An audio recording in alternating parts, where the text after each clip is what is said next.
Also, dass DJs kommen, Dave Clark und sagt, oder James Ruskin sagt, Dortmund, where the fuck is Dortmund? Und plötzlich sehen die, da ist ein Flughafen. Es gibt einen Flughafen. Das kann man von London nach Dortmund oder auch hier von anderen Städten, Ibiza zum Beispiel, auch nach Dortmund fahren.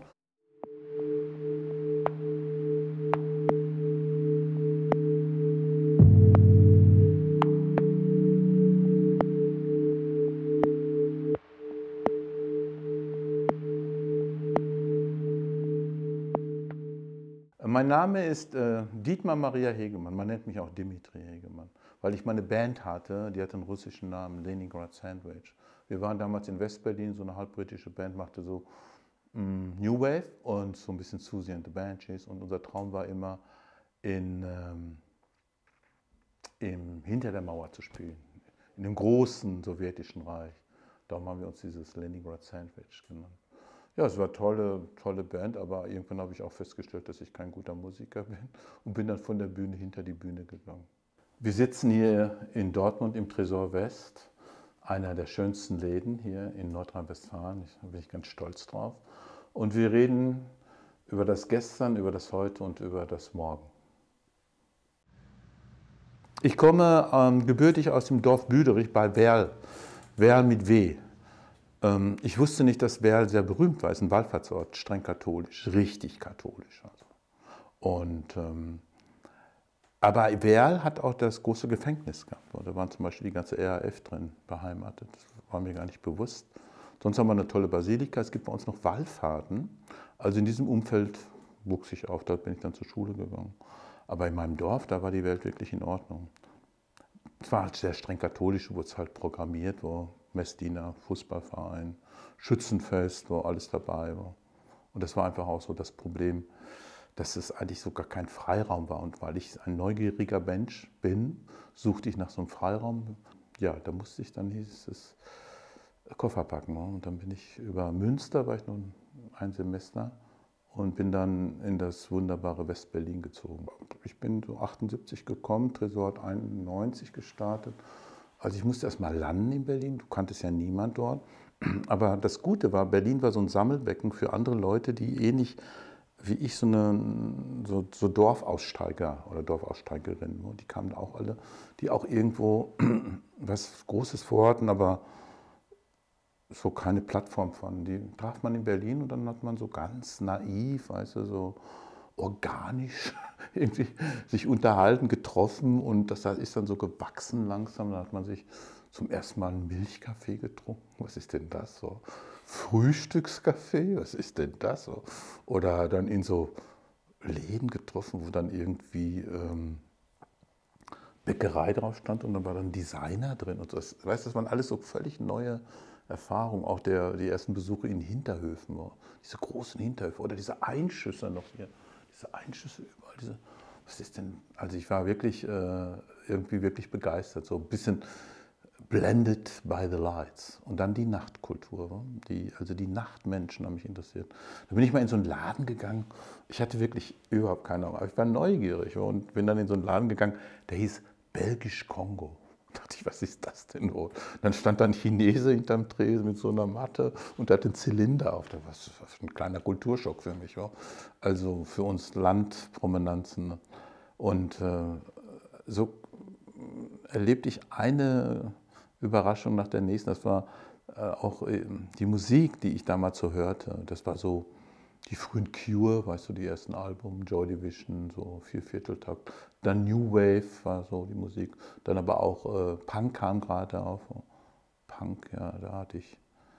Das war alles so kam ich dann nach Berlin. Auf einmal dachte ich, was ist das denn? Da kommen dann Leute, die nennen sich einstürzende Neubauten und machen aber mal Krach.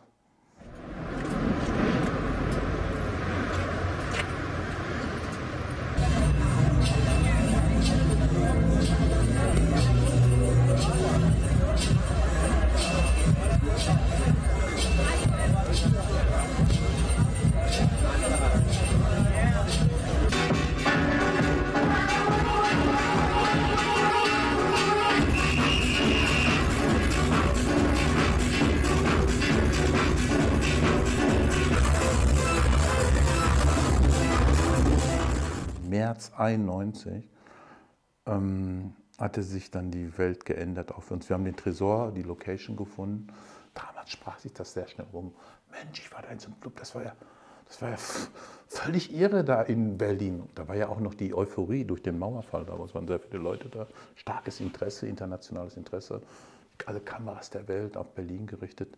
Motte begann gerade mit seiner Love Parade 89. 91 war es schon ein bisschen größer, auf 2000 Leute oder mehr. Also es war so eine Aufbruchsstimmung, richtig großartig. Und dann mit dem Tresor war uns natürlich ein Volltreffer gelungen, weil einerseits war der Raum von seinem Interior so stark und war lange, 45 Jahre in einem Dornröschenschlaf, hatte eine unglaubliche Geschichte auch, die Geschichte dieser jüdischen Bank, also diese Stahlkammer. Das war mir noch nicht so ganz klar, die ganzen Zusammenhänge. Auf jeden Fall war er nicht betreten worden seit 45 Jahren.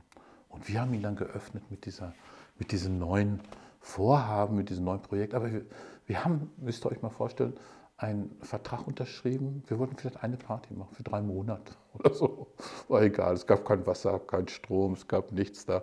Aber der Raum war so toll. Es war wirklich, wir waren sehr still, als wir den das erste Mal betraten sozusagen.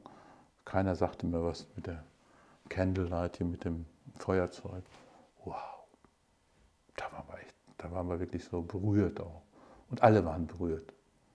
Da wurde mir zum ersten Mal auch klar, dass also dieser Zusammenhang zwischen Raum und dem, was nachher passiert, der Vortrag oder wie auch die Party, ein sehr, sehr wichtiger ist. So. Also wenn der Raum nicht so wäre, wenn es einfach nur so ein, was weiß ich, so ein langweiliger Sparkassen-Beamtenraum wäre, ist das schwierig. Aber dieser Raum hatte so eine Power schon, ne? Der fordert einen richtig heraus.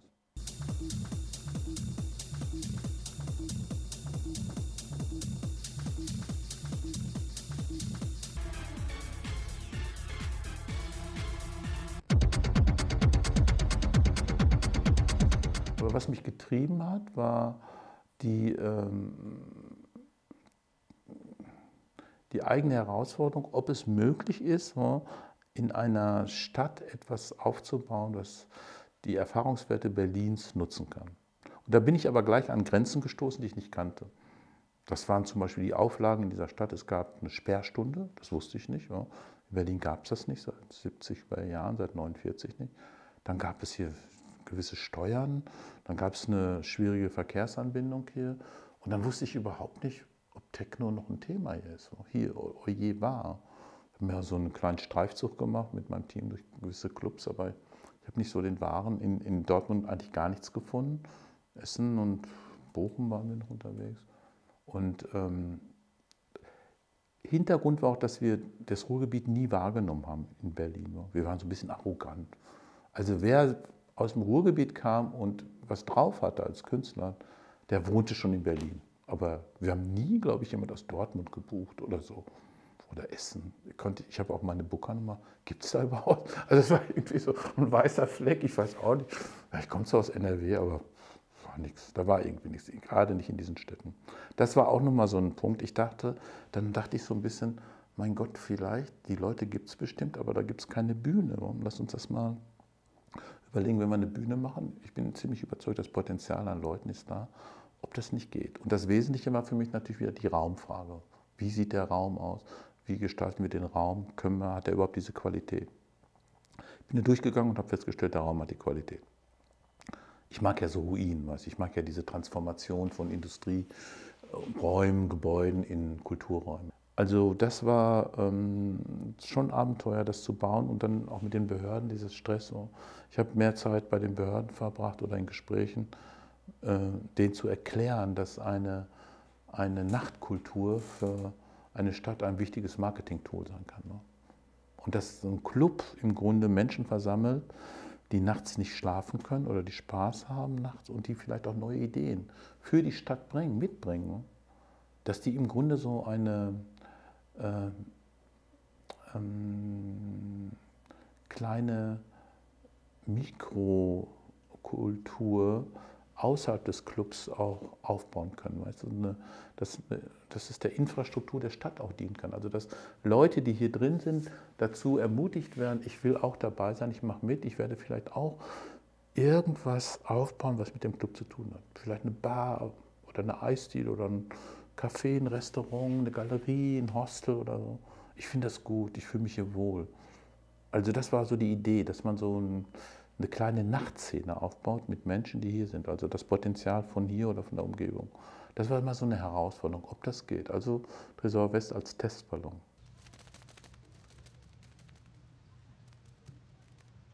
Dann haben wir auch angefangen und haben hier noch eine kleine Konferenz gestartet, Musik und Maschine. Und diese Konferenz hat auch so Schwerpunkte gehabt, also hat die Leute, die eingeladen wurden, mit den Fragen konfrontiert, was fehlt euch? Was braucht diese Stadt? Was braucht ihr? Dann war ganz groß die Raumfrage war da. Wir haben keine Räume, ist alles zu teuer, wir kommen da irgendwie nicht dran, wir wissen nicht, wie das alles funktioniert, wir würden gerne was machen, das ist alles so schwierig, die Behörden hören uns nicht. Und das wurde mir dann auch immer klarer, dass die Behörden diese Leute nicht hören. Ich kannte das ja auch noch aus meiner Kindheit und ich weiß das aus meiner Jugend, dass die Leute hier auf dem Land auch Ideen haben und irgendwie sich ja, entfalten wollen oder experimentieren möchten. Und dafür braucht man so eine Art Experimentierräume, wo alles mal geht. Und das war ein sehr starkes Argument. Dann Mobilität waren Probleme. Dann auch, wie kommt man da weiter? Es kamen Leute aus anderen Bereichen, auch anderen Städten hier. Und es war völlig klar, hier ist einiges zu tun. Hier fehlt irgendwas. Hier fehlt irgendwie überhaupt der Ansatz für eine Nachtkultur.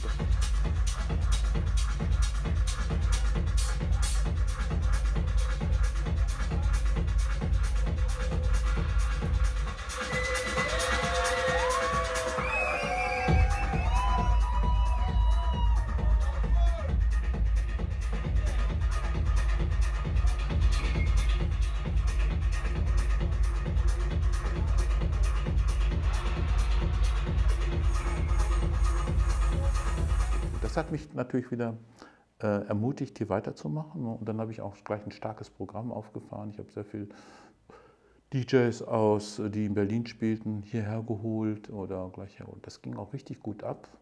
Aber beim ersten Abend sofort, da war es volles Haus hier, so 700 Leute oder 800, kamen nicht alle rein, also 800 waren drin.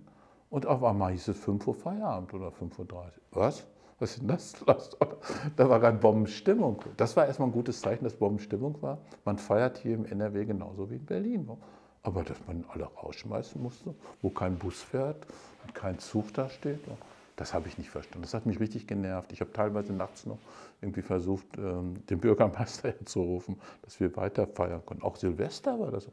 Es geht nicht, dachte ich. Dann hat das gar keinen Sinn. Und dann hat mich diese Erfahrung, ich war da auch dabei hier in dem Club, so genervt, dass ich direkt am nächsten Tag so ungefähr in die Amtsstuben marschiert bin und habe eine Debatte begonnen. Und dann stellte ich fest, dass hier in den Ämtern auch ein ganz anderes Wording herrscht. Keiner kannte, was ein Club ist. Alle setzten auf Vergnügungssteuer und wir dachten, wir machen eine Großraumdisco und wir bringen nur Ärger in die Stadt und Drogen und Alkohol und Lärm. Also es war wirklich nicht einfach. Es war nicht einfach, weil diese Stellen auch von Menschen teilweise besetzt werden, die sowas nicht kennen. Das ist wirklich schwierig. Die kennen das einfach nicht. Und dann musste ich wieder in mich gehen und sagen, machen wir das jetzt weiter. Und dann kam er, der Virus. Aber in diesem ganzen, sage ich mal, in dieser Zeit hat man viel nachgedacht auch. Und Menschen permanent aus der ganzen Welt einfliegen. Oder ob wir mal schauen, wer da gerade in Berlin oder hier im Ruhrgebiet sich aufhält. Oder wer da ist, dass wir mehr mit den Locals arbeiten, auch internationale Künstler, die sich vielleicht für 1, 2 Monate hier in Europa aufhalten, wie das geht, um einfach da auch viele Kosten einsparen zu können und dann das Geld anders zu investieren, weil wir haben wirklich das gesamte Geld, was wir an den Türen annahmen, auch in Berlin, das ist nicht wenig, über 2 Millionen Euro, haben wir wieder in Programme gesteckt. Alles weg, also von den Steuern zum Flugkosten und Hotels, Gagen. Und ihr kennt die ganzen Positionen vielleicht nicht, aber es ist erschütternd gewesen, wie teuer das war. Und dann haben wir gesagt, da müssen wir ein bisschen runterkommen, wir müssen das überdenken. Das haben wir gemacht und dann haben wir auch das nächste Thema, Thema Diversity Awareness und so weiter, das haben wir auch mal angegangen, dass wir die Türen komplett neu aufbauen. Ich habe dann auch gute Tipps bekommen von Freunden, wer das machen könnte. Und wir haben die Zeit auch jetzt genutzt, daran zu gehen, irgendwie, wie wir ein Team aufbauen und eine völlig neue Qualität in der Türpolitik präsentieren werden demnächst.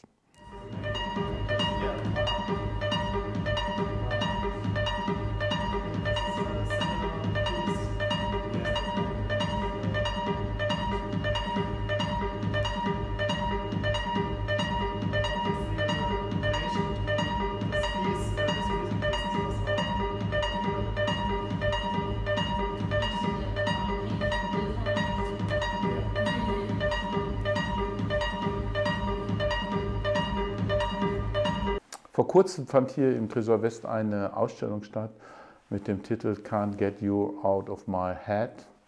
Und auch in anderen Clubs hier in Dortmund hatte der Kunstverein HMKV im Grunde ja, verschiedene Arbeiten verschiedener Künstler untergebracht. Auf jeden Fall hier in unserem Club war eine Arbeit von Arthur Jaffe, einem Afroamerikaner aus Los Angeles, eine sehr tolle Videoarbeit, die für den Soundtrack von Robert Hood nutzte, also das Stück meines, also ein Klassiker auf dem Album Eternal Empire auf Tresor Records.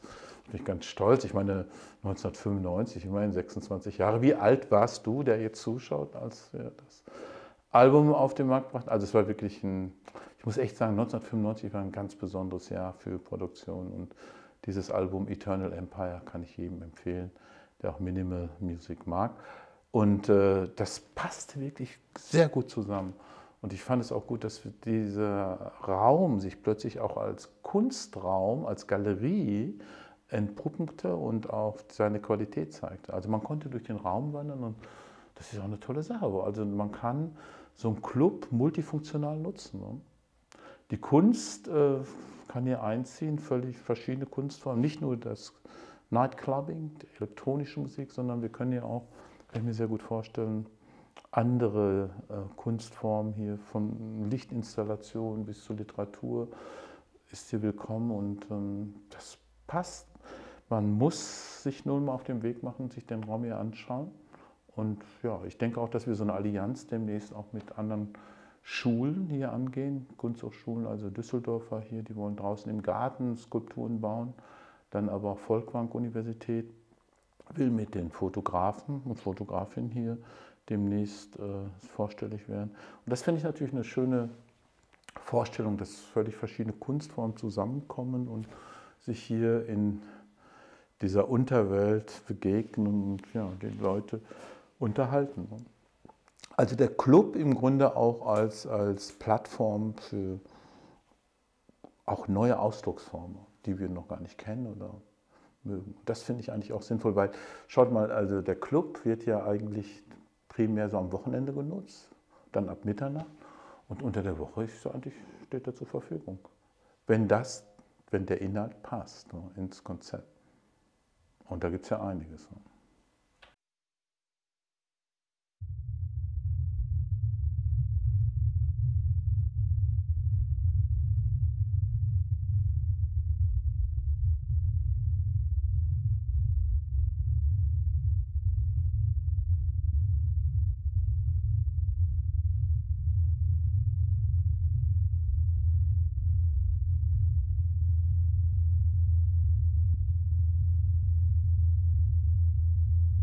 Wir planen und wir haben es jetzt umgesetzt, eine Stiftung. Der Tresor baut eine Stiftung auf. Weil das, was mir passiert ist in meinem Leben, soll sich nicht nochmal wiederholen, dass man uns die Location wegnimmt. Und das habe ich damals mit dem ersten Tresor erlebt, auch mit anderen Venues. Immer wieder kam ein Eigentümer und sagte, raus oder wir trippeln die Miete, man konnte das nicht mehr bezahlen oder wir verkaufen das Haus und du musst wieder wandern. Das passiert sehr vielen Betreibern, weil die alle unsichere Verträge haben oder Verträge, die zu kurz sind. Und deshalb haben wir überlegt, auch für die Zukunft, für die nächsten 1000 Jahre, wir brauchen irgendwie so eine Einrichtung, so ein Safe, wo wir unser ganzes geistiges Eigentum hineinladen, unsere Ideen, unsere Brands, unsere Errungenschaften, unsere Musik, unsere Copyrights. Und da kam die Stiftung als Modell in Frage.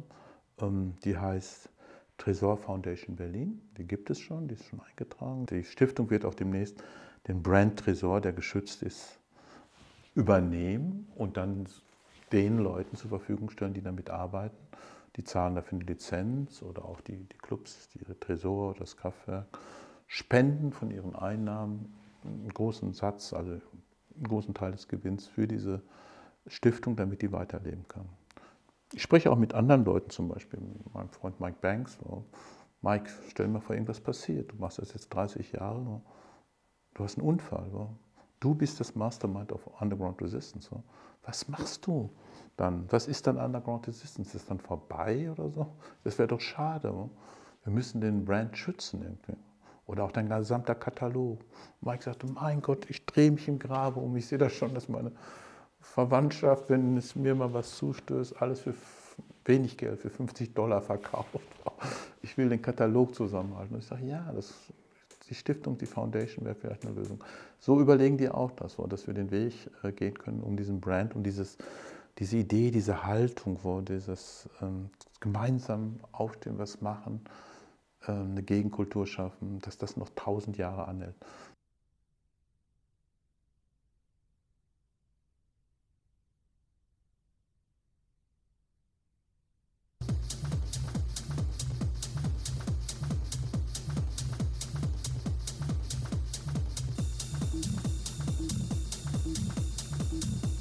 So, also ich möchte einerseits immer gerne 30 Jahre jünger sein. Bin ich auch, so Körper, weißt du, wird älter, aber der Geist bleibt jung, das ist schon so. Aber andererseits zehre ich auch von diesen Erfahrungswerten, auf jeden Fall. Ich bin auch dabei, solche Leute zu finden, also Frauen und Männer, die sowas steuern können. Risikobereitschaft, Leidenschaft, weißt du, aber auch einen klaren Kopf. Und keine Drogen und kein Alkohol und keine totale Macken. Also Macken finde ich nicht so schlimm, aber ich kann das, glaube ich, schon einschätzen, wer dafür geeignet ist. Ich glaube, ich bin ja erstmal gebürtiger Westfale und ich verstehe so ein bisschen so hier die Sprache auch. Aber ich höre allen zu, weißt du. Ich bin sehr offen. Das habe ich von Charles Landry gelernt. Also geh zu den Leuten, wenn du in eine Stadt gehst, die da irgendwas machen, red mit denen. Und am besten hör zu und hilf ihnen oder sie helfen dir. So ist das ja auch gelaufen. Ich habe natürlich was gesucht oder suche immer noch irgendwie die Menschen, die habe ich noch nicht alle gefunden, aber ich respektiere, was die hier machen. Ich habe nicht so den Eindruck, dass ich zu den Cash Boys hier gehöre oder so betrachtet werde, sondern die finden das ja auch ganz gut, weil durch unsere Erfahrung und unser Engagement auch etwas erreicht worden ist, wie die Aufhebung der Sperrstunde oder der Vergnügungssteuer, auch wenn es erstmal für eine Periode ist. Aber es sind so die ersten Ansätze oder überhaupt, dass die Debatte losgetreten worden ist.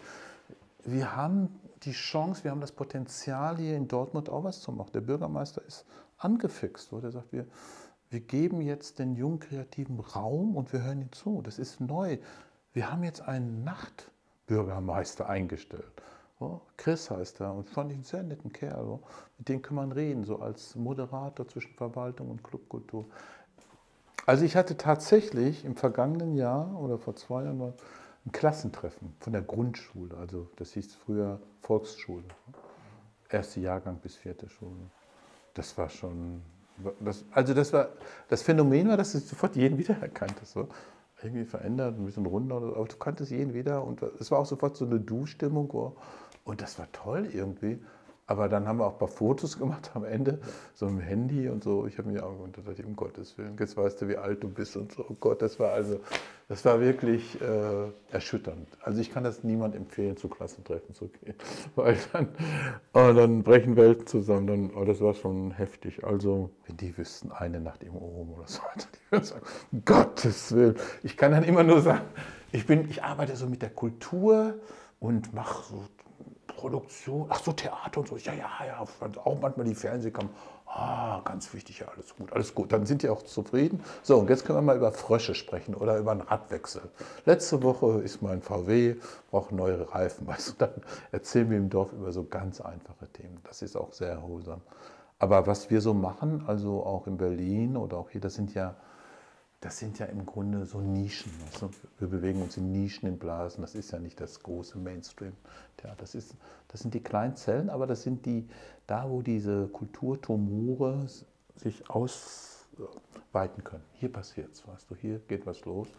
Und das kennen wir auch aus der Vergangenheit. Ob wir, früher war das, also für mich so als junger Mensch, das Marquis in London oder CBGBs, wollte ich auch sehen. Bin nach New York gegangen, war eine Zeit dort, habe mir das angeguckt. Und so Clubs waren immer, Fillmore East habe ich dann von Bill Graham die Biografie verschlungen und was der so alles machte, wie das ging. Also so diese Clubkultur oder diese Bühnen, die dafür gesorgt haben, dass kreative oder lustige Menschen zusammenkommen.